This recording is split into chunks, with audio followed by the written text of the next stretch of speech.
Let's kick off our opening drive brought to you by Chevy. This is our first down.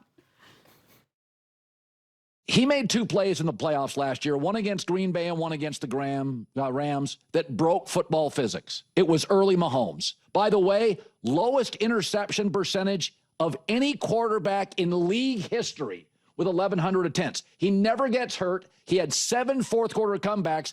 I am buying the stock here. I'm not saying he's going to be Mahomes. I'm not saying he's Mahomes yet. But for all the people in year 2 and 3 that kept pushing back on Patrick, it was a football physics thing, throwing left-handed. Why is he so good trailing 24/7? Caleb is my 3. All aboard the Caleb Williams hype train. Colin Cowherd might be the conductor of that train. Here's a look at his complete top 10 quarterback list. Only Patrick Mahomes and Josh Allen are ahead of that Caleb Williams. Guys, it wasn't long ago we were asking if Caleb Williams could crack the top 10 list. Is number 3 overall today? I think Colin it's a Cowherd. projection, and I think this is the best case scenario. When you're talking about ceilings, I don't think this is too high, but I think so many things have to go right. Whether he's 3 or 5 or 7, if Caleb Williams is a top 10 quarterback, the Bears are going to go a long way in the playoffs, and I think they're going to get out of the season what they expect to get out of the season. His rationale is solid. His logic is sound. I think the criteria he uses is best case scenario and a lot of factors that I think may be intangible. But when you factor all that together, Clay, I do believe that the ceiling for Caleb Williams is being among the top 3 quarterbacks in the NFL. I disagree. I don't think for this year. I think in his career at some point he can get there. But Caleb Williams is a top 3 talent. He is not a top 3 quarterback. I think he can get into that top 10 list. I think maybe he can get to 7, 8. When you look at the top 3 quarterbacks in the league, you realize you're talking about Josh Allen, you're talking about Matt Stafford, you're talking about Patrick Mahomes. These type of guys have done it year in, year out. Hold on, though. You have a 58% completion percentage. I know you had 27 touchdowns, 7 receptions. You showed up in big games. He has a talent. If he cleans up his footwork, if he gets the completion percentage better, give me an if shirt. I'll wear a lot of if. You've got a lot of guys, Lamar Jackson, 2 MVPs, that have done a lot of things better than him. It might be splitting hairs, but yeah. You did say he was a top 3 talent. But not quarterback. And I think if this is measuring talent and capability, this is not overrating Caleb Williams. There's one factor here that I think we should address because Lamar Jackson is not on Colin Cowherd's top 10 list. That's crazy. What about durability and being available? Thank you. Caleb Williams is top 3 when you look at that as a part of this criteria. You look at the special, you look at the uncoachable, you look at the things that Caleb Williams brings to the game that you can't teach. And I think when you think about Colin Cowherd talking about maybe the most exciting players or the players that have the most skill and talent, Caleb Williams is among the best. You can't mention Caleb Williams right now with Lamar Jackson. I think he can get there. You're talking a guy that's a 2-time MVP. That let's look at his regular season record, 76-31. Last year, when he had a down year as a starter, he still threw 2-to-1 touchdown interceptions with a 103 rating. You're not measuring past production. You're measuring potential impact. And I think when you look at it that way, who would you rather have for this season? Lamar Jackson or Caleb Williams? Lamar Jackson. For this season? Knowing how durable Caleb Williams will be and how iffy Lamar Jackson is? I mean, he had 1 year of missing some time. I mean, you can't say Caleb is Lamar Jackson. I mean, we're getting pretty far ahead of ourselves. If you remember the first half of every game this year, I think Caleb takes a step. Looking at him last year, being at OTAs this year, from last year to this year, the jump has been incredible. And I think he's going to make a jump. But Lamar Jackson is a 2-time league MVP. Like, this is another level that we haven't seen yet from Caleb. Who didn't show up in big games last year. He wasn't there. Just wasn't around. And I think you have to consider all things. I'm not saying that Caleb Williams is Lamar Jackson. I think Lamar Jackson not being on that list is a little ridiculous. But with that being said, I think we should revisit this discussion in a couple months. I'm bookmarking this. All right, that'll be fun. Let's stick with that 2024 draft class that Caleb Williams was a part of, because senior writer for CBS Sports, 𝗻𝗵𝗶 just completed a redraft of the 2024 class. He had the Bears going a different direction with both the number 1 and the number 9 picks in the draft, taking Drake Maye number 1 overall, and then taking McConkey number 9 overall instead of Odunze. So if you swapped Caleb Williams, guys, and Odunze for Drake Maye and McConkey, where would the Bears be right now? No, thank you. I'll pass. I would not take Drake Maye over Caleb Williams for reasons we've already discussed.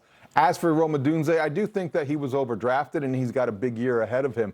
But McConkey over Cooper DeJean at that spot, according to that mock draft, is something I probably wouldn't have done either, Clay. So I think that's a very interesting way to look at the 2024 top 10 draft class, but I don't agree with either premise. I'll play devil's advocate here. I would not take Drake Maye over Caleb Williams, but I understand the argument.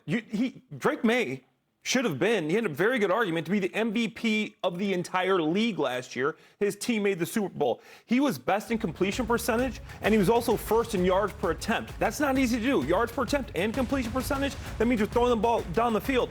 First in pass rating in the entire NFL. First in QBR in the entire NFL. Third in yards, third in passing touchdowns.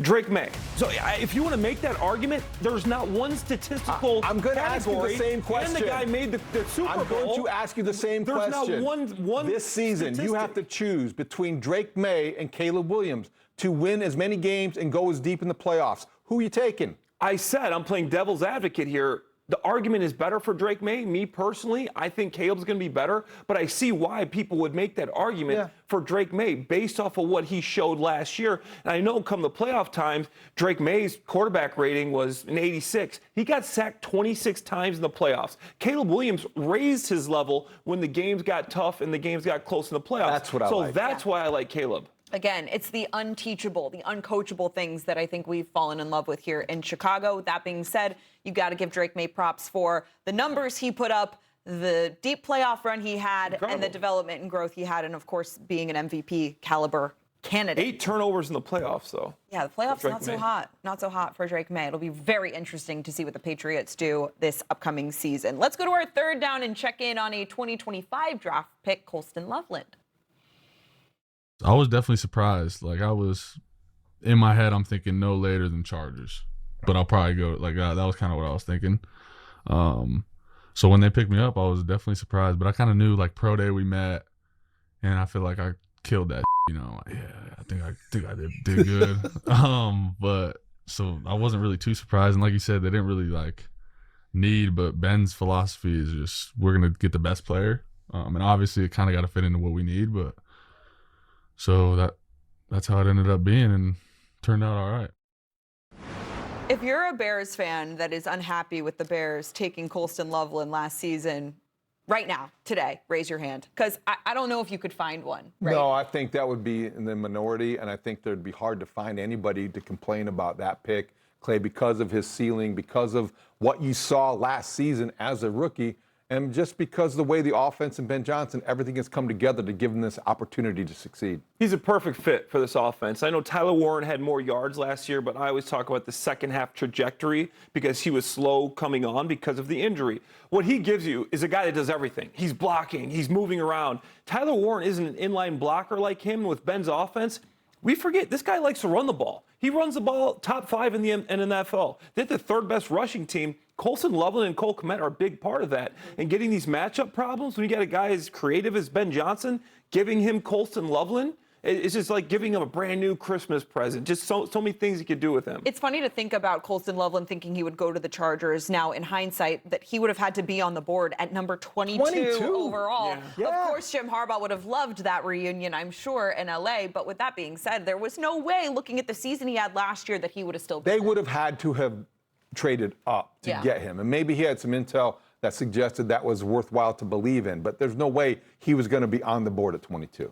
But that shows you something about Colston real fast. Yeah. What is Harbaugh like? Hard-nosed guys that block and do a bunch of different things. To me, that just shows, that's just another stamp of approval for Colston. All right, love it. Let's go to our fourth down and hear from Ben Johnson, who spoke to the Bears reporter, in-house reporter, Bears.com. Ben Johnson is expecting big things from DeAndre Swift this season. He said this about veteran running back when speaking with Bears writer 𝗵𝘃. He said, he's a dynamic player. I've known that about him since he came into the league firsthand up there in Detroit, and certainly last year, I wasn't surprised about the year he had. So, is he capable of more? Absolutely. He absolutely is. He's a vital part of what we do here. What can we expect to see from DeAndre Swift in 2026? More of the same. I think he'll do whatever is asked of him, maybe play a bigger role in the passing game because he's more familiar with it, maybe because he'll need to. DJ Moore is not going to be in the backfield. DJ Moore is not going to be used in the short passing game. DeAndre Swift may help fill a void there. I'm not convinced, guys, and I've said this before and you scoffed, but I'm not convinced as good of a year as DeAndre Swift could have being a versatile weapon that he will have more rushing yards than 𝗏𝗏 by the end of it.